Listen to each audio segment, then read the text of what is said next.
There is a sentence in your Bible that has been quietly sitting in Acts chapter 26 for 2,000 years.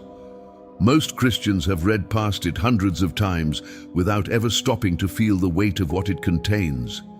It is a sentence that does not appear in Acts chapter 9. It does not appear in Acts chapter 22. It only surfaces once, in a third retelling of the same event. And when you finally hear it for what it is, it changes not just the Damascus Road story, but everything you thought you understood about what it means to resist God. Paul was the most dangerous man in the first century church. He was not a skeptic. He was not a philosopher who had weighed the evidence and found Jesus unconvincing. He was a trained Pharisee, a student of Gamaliel, a man whose understanding of the Hebrew scriptures was encyclopedic and whose zeal for the law was, by his own account, unmatched among his peers. He was not ignorant of Jesus. He had made it his mission to hunt down every man and woman who bore his name. He had stood watching, giving his approval, as Stephen was stoned to death. He had breathed what the Greek text literally calls murderous desire. The word is empneon, breathing out, as if violence had become the very air in his lungs. And then came the road to Damascus, and a light, and a voice. Most of us know the story, but here is what almost nobody talks about. The story is told 3 times in the book of Acts. 3 times. Chapter 9, chapter 22, chapter 26. And the details are not identical. In fact, there is a phrase, a specific sentence that Jesus speaks that appears in only one of the 3 accounts. It is the most theologically explosive sentence in the entire Damascus narrative. And for reasons that demand examination, it was left out of the first 2 tellings. That phrase is this: it is hard for you to kick against the goads. Sit with that for a moment. Jesus says to Paul, the most committed enemy of the early church, not just, "Why are you persecuting me?" but something far more intimate, far more penetrating. He addresses something Paul was already experiencing before the light appeared, something internal, something that had been building inside Saul of Tarsus long before that road outside Damascus. And here is where this gets extraordinary. That phrase was not a new Christian expression. It was not a Hebrew proverb. It was a Greek proverb, ancient, pagan, drawn from the tragedies of Euripides and Aeschylus, used by Greeks to describe the futility of struggling against the will of the gods. A proverb that any educated man in the Greco-Roman world would have recognized instantly, and Jesus chose it in a moment when he spoke Hebrew.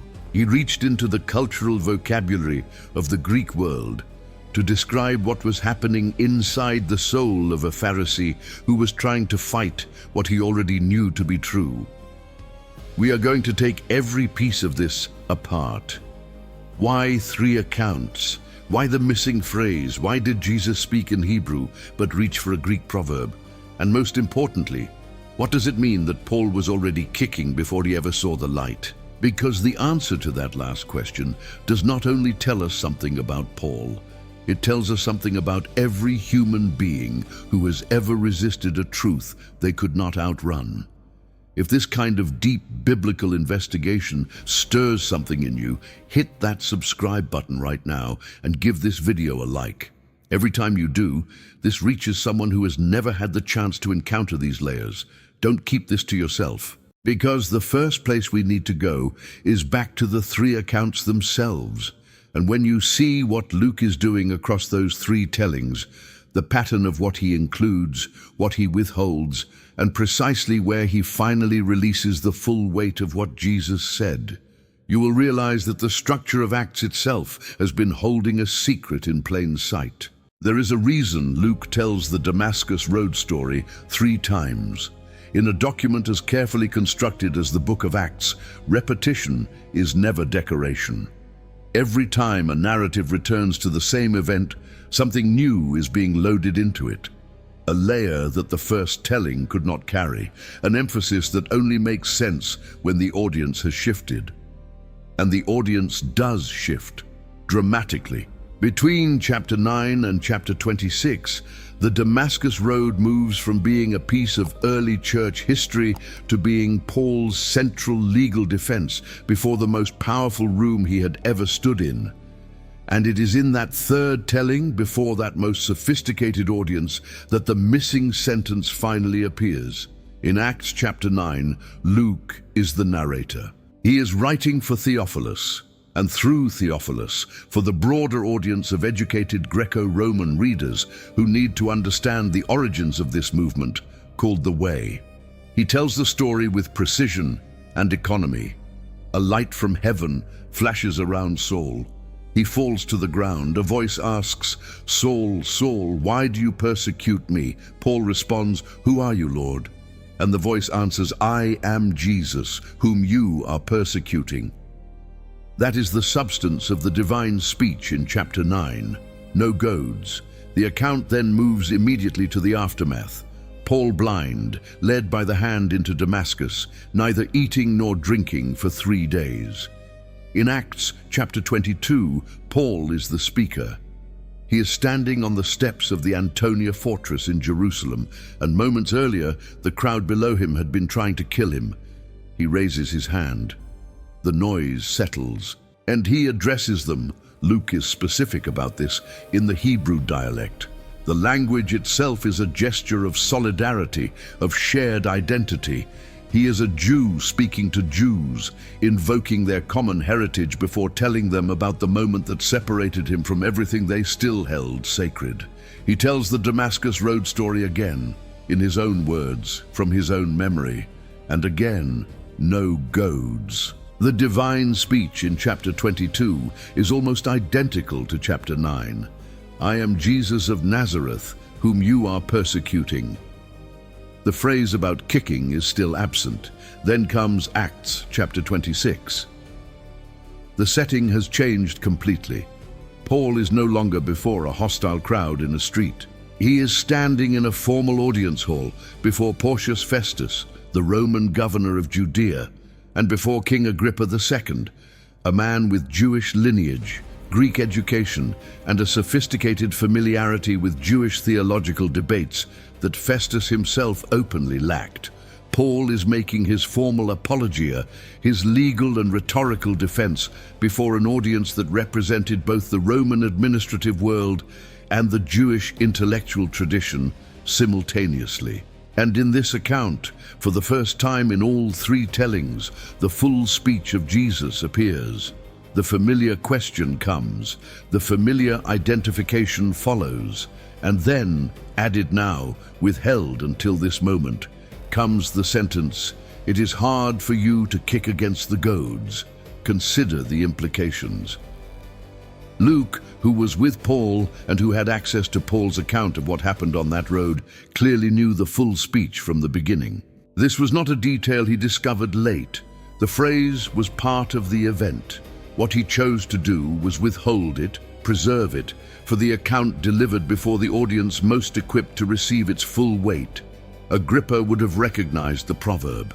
Festus, a Roman with a standard elite education, may well have recognized it too. The phrase about kicking against the goads belonged to the cultural archive that educated men of the Greco-Roman world shared across ethnic and religious lines. By placing it here, in this account, before this audience, Luke is doing something that goes beyond historical reporting. He is modeling the very thing the phrase describes. He is meeting his audience exactly where they are, in the language they already carry, to say something they cannot dismiss as foreign. When we cross-reference this with the structure of Acts as a whole, a pattern becomes impossible to overlook. Luke consistently saves his most culturally calibrated material for the most culturally sophisticated moments. Paul's speech on the Areopagus in Athens, where he quotes Epimenides and Aratus, Greek poets, to make his case for the God of Israel, appears not in a synagogue, but in the intellectual center of the Greek world. The goads phrase follows the same logic. It is not that the phrase was less true in the earlier accounts. It is that its full resonance, its Greek literary register, its philosophical depth, its implication that Paul had been in interior conflict long before the road, could only be properly received by ears trained to hear it. The Hebrew word behind this pattern, the concept of speaking truth in the precise language of the person being addressed, runs deep in the prophetic tradition. Isaiah speaks differently to kings than to the wilderness. Ezekiel addresses the house of Israel in images drawn from their own national memory. The prophets did not have one voice. They had one truth, delivered in as many registers as the moment demanded. And what the three-account structure of Acts is showing us when we hold all three tellings side by side is that Jesus did exactly this on the Damascus Road. He spoke in Hebrew. He embedded a Greek proverb. He addressed a man of two worlds in both of his worlds at once. But the literary and structural argument, as compelling as it is only the outer layer of what this phrase contains. Because the phrase is not just a proverb that Jesus chose strategically, it is a diagnosis. And what it diagnoses, the internal condition it names, with that single image of an animal driving itself against a pointed stick, opens a question about Paul's interior life in the months before Damascus, that the text has been daring us to ask since the moment it mentioned Stephen. The Greek word translated as goads is kentra, the plural of kentron. In its most concrete agricultural sense, it referred to a sharpened rod used by a farmer walking behind his ox to keep the animal moving forward on the correct path. The goad was not a whip. It did not strike from a distance. It pressed. It maintained continuous contact with the animal's flesh, a persistent point of directed pressure that communicated one thing above all else. This is the direction. When the ox, resisting that pressure, kicked backward against the rod did not yield. The animal drove the point deeper into itself. The pain increased. The resistance produced more suffering than the original pressure had ever caused. And the direction did not change. Now hold that image against what Jesus is saying to Paul. He is not describing a single act of violence, not any one arrest, any one flogging, any one death that Paul had authorized. He is describing a posture, a sustained orientation of resistance against something that had been pressing from within for a sustained period of time. The Greek construction of the phrase carries that continuous weight. Skleronsoi pros kentra lactizein. It is persistently hard. It keeps being hard. The kicking is not a past event that concluded. It is a condition Paul has been living inside, and the suffering it produces has been accumulating. This changes everything about how we read the Damascus Road story. What most treatments of Paul's conversion emphasize is the external drama, the light, the fall, the blindness, the 3 days of fasting. These are real and they are significant. But the goads phrase tells us that the most important action in the Damascus Road story was not the light from heaven. It was something that had been happening inside Saul of Tarsus long before that morning. The light was not the beginning of God's movement toward Paul. It was the culmination of it. The opening move had come much earlier, and it had come through pressure, the kind of pressure that only a conscience fully equipped to recognize truth can generate when it is forced to spend extended time in proximity to the truth it is trying to deny. And here is where the city of Tarsus enters the story in a way that most readings of Paul's conversion completely overlook. Paul was not formed in Jerusalem. He was born in Tarsus, and Tarsus was, by any historical measure, one of the great intellectual cities of the ancient world. The geographer Strabo, writing in the 1st century before Christ, described Tarsus as surpassing both Athens and Alexandria in the intensity of its citizens' passion for philosophy and education. He noted specifically that unlike Athens and Alexandria, where students came from elsewhere to study, the students of Tarsus were native. They grew up inside its intellectual culture, were shaped by it from childhood, and carried it with them wherever they went. Paul himself, in Acts chapter 21, calls Tarsus no ordinary city. And that phrase is not false modesty inverted. It is the civic pride of a man who knew exactly what kind of world had formed him before Jerusalem ever got to him.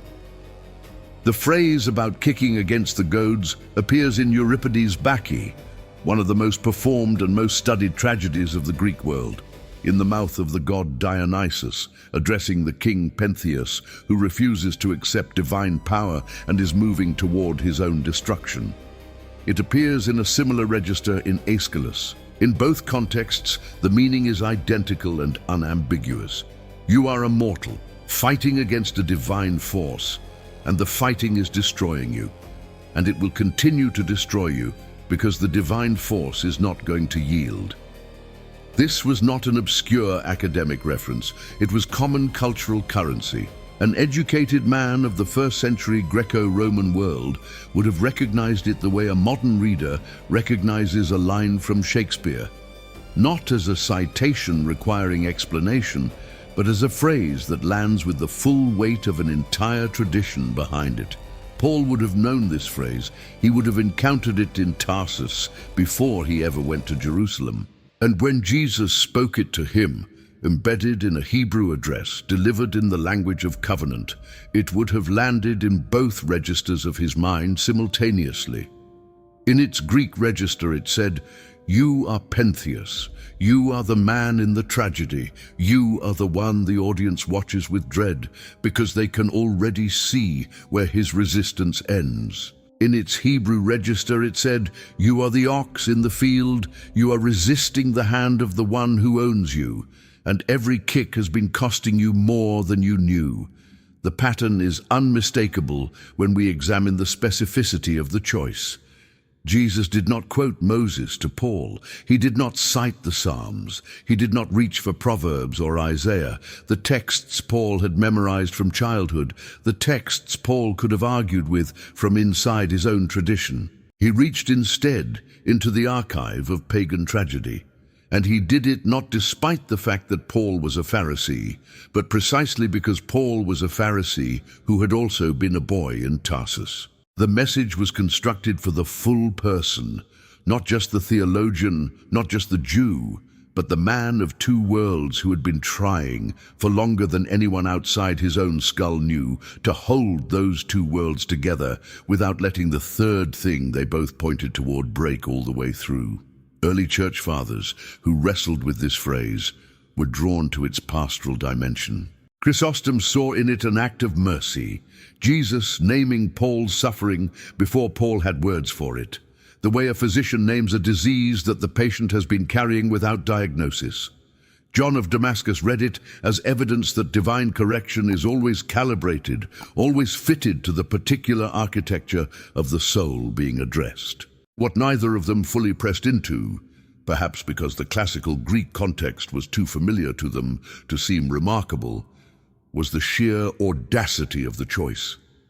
A god quoting pagan tragedy, a Jewish Messiah citing Euripides, not as a concession to culture, as a demonstration of a knowledge so total, so intimate, so architecturally precise that it could reach into the specific formation of one specific man and pull out the exact phrase that would make flight impossible. But there is a question that this analysis has been circling without yet answering directly. The goads were already there before the light appeared. Jesus diagnosed them. He did not create them in that moment, which means something had placed them. Something had been pressing into Paul for months, possibly for years, producing a conflict so sustained and so painful that the most committed persecutor in the early church was, beneath his violence, a man in agony. And when we ask what placed those goads, when we follow the narrative of Acts backward from chapter 26 to the scene that precedes Paul's conversion by just a few chapters, we arrive at a name and a face and a speech and a death that the text has been preparing us to find all along. There is a name that appears in the Damascus Road story only in the margins, never spoken by Jesus, never mentioned by Paul in his retelling of the encounter itself. but whose presence haunts every line of the narrative for anyone who has read Acts in sequence. That name is Stephen, and the connection between Stephen's death and Paul's conversion is not merely chronological. It is causal, not in the way that most sermons frame it, as if Paul simply witnessed a martyrdom and was moved by it the way one is moved by any display of courage. The connection is deeper than that and more uncomfortable, and the text of Acts has been laying the groundwork for it since the moment it first placed Saul at the scene of the stoning with his quiet, deliberate, fully conscious approval. Acts chapter 6 introduces Stephen as a man full of God's grace and power who performed great wonders and signs among the people. When members of the synagogue began to argue with him, Luke writes that they could not stand up against the wisdom the Spirit gave him as he spoke. That detail is significant. These were not uneducated opponents. Some of them came from the synagogue of the freedmen, men with diaspora backgrounds, Greek-speaking Jews who prided themselves on their intellectual sharpness and their command of scriptural argument, and they could not refute him. Not because Stephen was louder, because Stephen was right and they knew it, and knowing it produced in them not conversion, but rage. Then comes Acts chapter 7. Stephen's speech before the Sanhedrin is the longest single speech in the entire book of Acts. It runs from verse 2 to verse 53 and covers the sweep of Israel's history from Abraham through Moses, through the wilderness, through the period of the kings, through Solomon, through the prophets. And at every major turning point in that history, Stephen's argument carries the same devastating, relentless thesis. At every moment when God moved toward his people with a messenger of salvation, his people resisted. They rejected Joseph. They rejected Moses, not once but twice, first in Egypt and again in the wilderness when they turned to the golden calf. They rejected the prophets. And now, Stephen says, you have betrayed and murdered the righteous one, of whom those prophets spoke. The members of the Sanhedrin listening to this speech were not theological amateurs. They were the most educated religious authorities in Judaism. They had spent their lives in the scriptures. Every citation Stephen made, and he made dozens, they would have tracked, verified, and felt. They would have known whether his reading of the narrative was accurate. And the fury that erupts at the end of the speech, the gnashing of teeth, the covering of ears, the rushing at him all at once, is not the fury of men who have found the argument easy to dismiss. It is the fury of men who cannot answer it and cannot bear the silence where the answer should be. Saul of Tarsus was in that room. He was watching, he was listening, and he was not the kind of man who was incapable of following an argument. He was the kind of man who had built his entire identity around his ability to follow arguments better than anyone around him. He had been trained by Gamaliel, a man revered enough in Jewish tradition to be called Rabban, our teacher, a title given to only the most exceptional scholars of his era. Paul writes in Philippians that he was, with respect to righteousness based on the law, faultless. In Galatians, he describes himself as advancing in Judaism beyond many of his own age. This was a man of extraordinary intellectual formation and extraordinary confidence in that formation. He would not have sat through Stephen's speech with the blank face of a man who had not understood it. Notice what the text doesn't say. It does not record a refutation. It does not preserve a counter-argument from any member of the Sanhedrin against the substance of what Stephen said. What it preserves is physical reaction, rage, noise, hands over ears, a rush of bodies. When scholars examine this pattern in ancient rhetorical and legal contexts, they note that the absence of counter-argument in a setting explicitly designed for argument is itself a form of evidence. The Sanhedrin had procedures. They had a tradition of debate. The fact that what Stephen's speech provoked was not debate but murder is the text's way of telling us that the argument had landed somewhere it could not be dislodged. Then Stephen looks up, and he says, "I see heaven open, and the Son of Man standing at the right hand of God." And his face, Luke has already told us in chapter 6, was like the face of an angel. And as the stones begin to fall, he says, "Lord, do not hold this sin against them." Saul was watching all of this. He was watching a man die the way Paul would later describe the love of God, with forgiveness already in his mouth before his body had finished falling. He was watching a face that looked like an angel. He was watching a death that did not look like defeat. And he was approving it. He was the one holding the cloaks. He was the administrative center of that execution, the one whose presence gave it a kind of official sanction. And something in the architecture of Paul's mind, the same architecture that could not be refuted by the synagogue of the freedmen, the same formation that had absorbed the scriptures and the philosophers and the entire tradition of covenant history, began in that moment to press against him from the inside. The goads had begun. Paul's subsequent behavior, when read through this lens, carries a different quality than simple religious zeal. Acts chapter 8 says that Saul began to destroy the church. The Greek word is elimeneto. It carries a sense of ravaging, of the kind of damage done by a wild animal. He went from house to house. He dragged men and women to prison. And then, not content with Jerusalem, he went to the high priest and requested letters to the synagogues in Damascus, letters that would authorize him to arrest followers of the way even there, in a city far from his jurisdiction, and bring them back bound to Jerusalem. This is not the behavior of a man at peace with his convictions. This is the behavior of a man trying to outrun something by accelerating. The silence here is as significant as the words. Paul never, in any of his letters, describes his pre-conversion persecution of the church as something he undertook with serenity.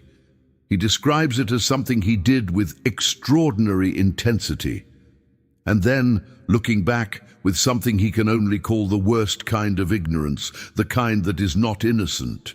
He calls himself the worst of sinners.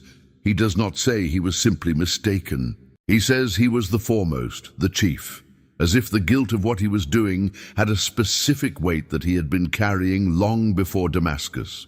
This is the portrait the text is building, not a man unaware of what he was fighting. A man who knew, who had heard Stephen's argument and could not refute it, who had seen Stephen's face and could not explain it, who had watched Stephen's death and could not forget it, and who had responded to that knowing by pressing harder in the opposite direction. Every arrest was a kick. Every letter to Damascus was a kick. Every house entered and family broken apart was a kick. And the goads kept pressing, and the pain kept building. And the road to Damascus was not an ordinary morning. It was the morning that Paul had been moving toward at increasing speed for longer than perhaps even he understood. And it is precisely here, in the recognition that the goads were placed not by random conviction, but by specific encounters, specific arguments, specific deaths, specific faces, that we begin to see the theology underneath the narrative. Because if the goads were placed by Stephen's speech and Stephen's face and Stephen's dying prayer, then who placed Stephen in front of the Sanhedrin? Who gave him the wisdom that the synagogue of the freedmen could not refute? Who arranged for the most intellectually dangerous man in Jerusalem to be present in the room when the argument was made that would press into him for the rest of his pre-Damascus life? The answer the text implies is not one that leaves room for accident. The theology of what happened to Paul before Damascus has a name in the Christian tradition, though the name came centuries after the event. Augustine, writing in the 4th and 5th centuries after Christ, wrestling with his own experience of prolonged resistance to a grace he could feel pressing into him before he could bring himself to yield to it, gave the world the concept that would later be developed by John Wesley under the term Prevenient grace. The grace that comes before. The grace that precedes conversion, not as a courtesy but as a necessity, because the human will, left entirely to its own momentum, does not turn itself toward God. Something has to press first. Something has to create the conditions under which the turn becomes possible. And that something, the tradition insists, is already grace, already the initiative of God, even when it feels from the inside like nothing more than a man's own unease. Paul had not invented the concept of resisting what you already know. He had inherited it from the very scriptures he had memorized. The Hebrew word kasher, hard, stiff, resistant, runs through the Old Testament like a diagnostic thread, always attached to the same condition: a people who have received enough light to be accountable and have chosen to move against it. Moses uses it at the golden calf. The prophets return to it again and again. Isaiah's commission in chapter 6 includes perhaps the most devastating deployment of the concept in all of Scripture, when God tells him to go and tell the people, "Be ever hearing but never understanding, be ever seeing but never perceiving." The hardening is not the absence of revelation. It is the response to revelation that has been received and refused. And the refusal produces a condition, a progressive calcification of the interior that the Hebrew tradition names with a specificity the Greek world could only approximate. The Septuagint translation adds a crucial detail here. When the Hebrew scriptures speak of a hardened heart, lev kasher, the hard heart, the resistant heart, the Greek translators reach for words that carry a physical density, a sense of material resistance, stone-like and unyielding. The image of kicking against the goads belongs to the same conceptual family. It is not a metaphor for intellectual disagreement. It is a metaphor for a physical orientation of the whole person, will, mind, body, action, turned against a pressure that is pressing from within. The suffering is not punishment from outside. It is the consequence of a posture. And the posture is chosen, even when the choice is not fully conscious. Now consider what this means for Paul specifically. He was not a man who had been given insufficient evidence. He was a man who had been given, through Stephen's speech alone, setting aside everything else, one of the most comprehensive and penetrating presentations of the gospel's deep roots in Israel's own story that anyone in the first century had yet delivered. He had heard it in the language of his covenant, from a man whose face shone, whose argument could not be answered, whose death could not be explained away by any category Saul's theology provided.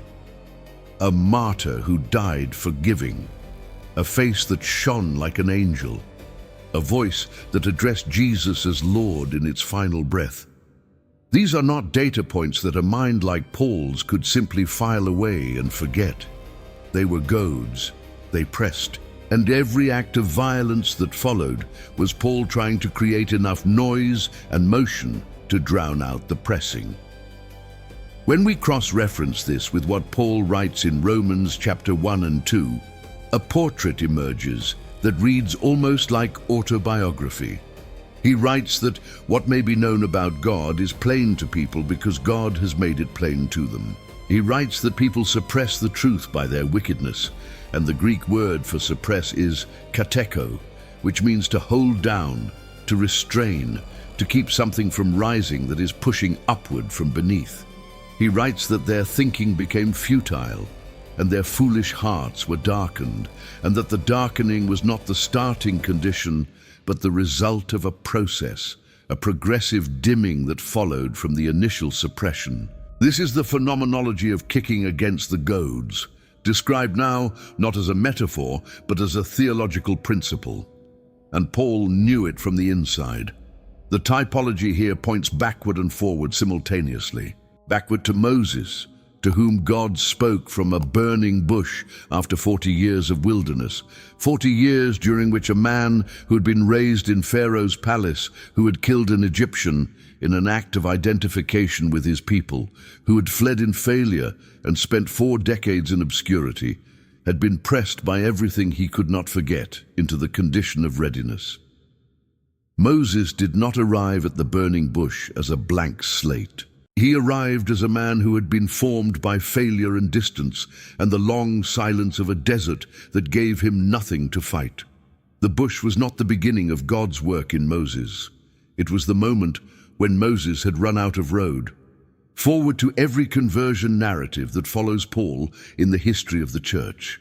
Augustine's Confessions is essentially a prolonged description of the goads, the restlessness that drove him through Manichaeism and Neoplatonism, and a series of intellectual and moral detours, each one a kick, each one producing its own specific suffering, until the moment in the garden when he heard the child's voice and something that had been pressing for years finally broke through. John Wesley, 2 centuries after Augustine, describes his Aldersgate experience in almost identical structural terms. A heart strangely warmed after years of disciplined religious practice that had all the external markers of faith and none of the interior rest. The pattern is not coincidental, it is architectural. God presses before he breaks through. The pressing is not punishment, it is preparation. And here the text raises a question it has been quietly preparing us for since the beginning of this investigation.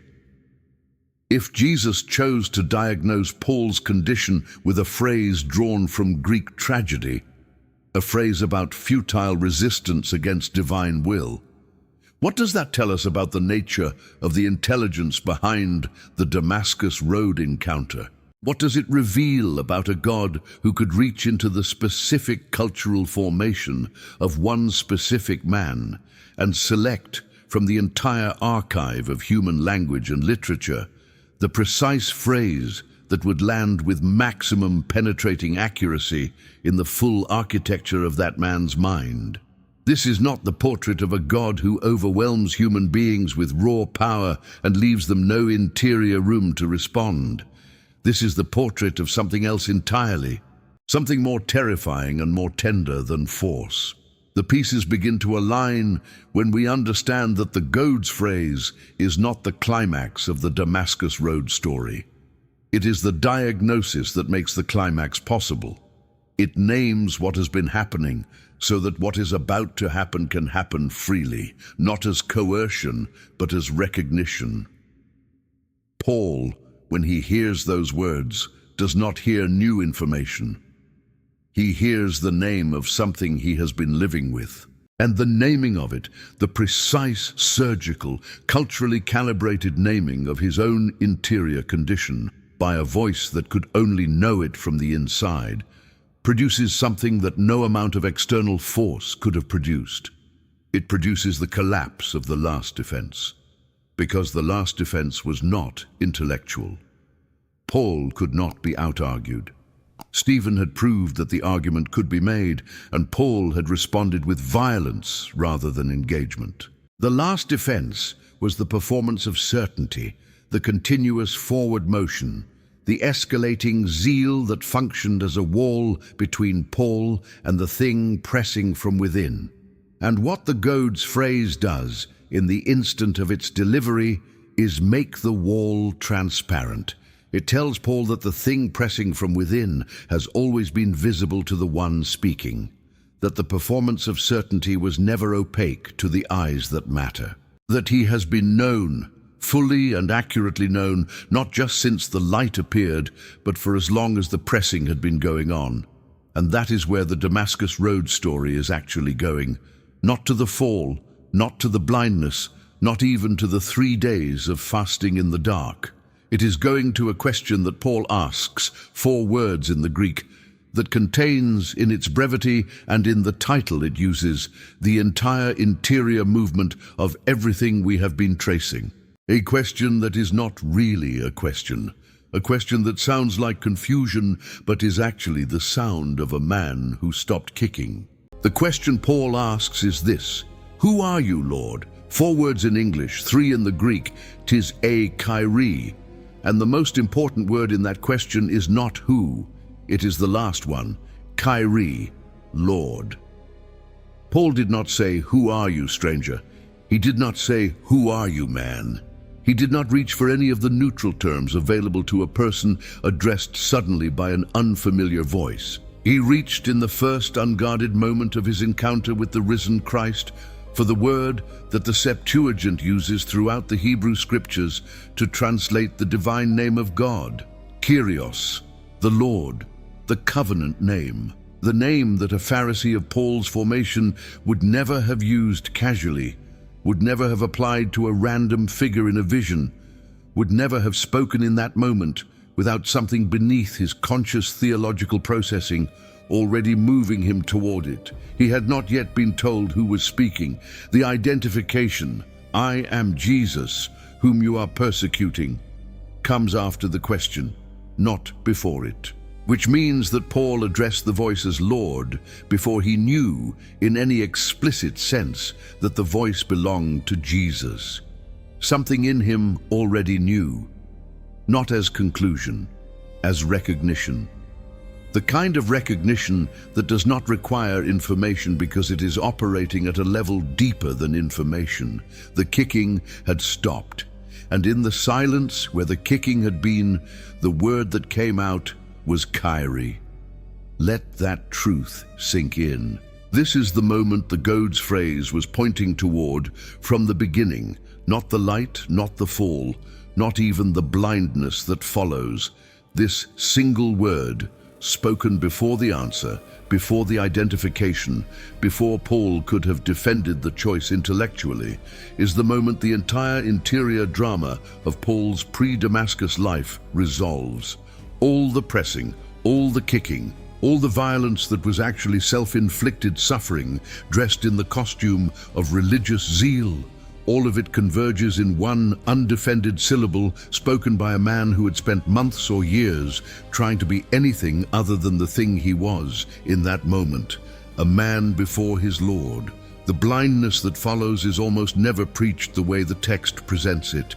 Most treatments frame it as punishment, or as a dramatic symbol of Paul's former spiritual condition, or as a practical necessity to get him to Damascus in a state of dependence. All of these readings contain something true, but the 3 days of blindness are also, and this the typological structure of the New Testament makes unavoidable, an echo. 3 days, not 40, not 7, 3. The same number that separates death from resurrection in the central event of the faith Paul had been persecuting. Paul does not eat or drink for 3 days.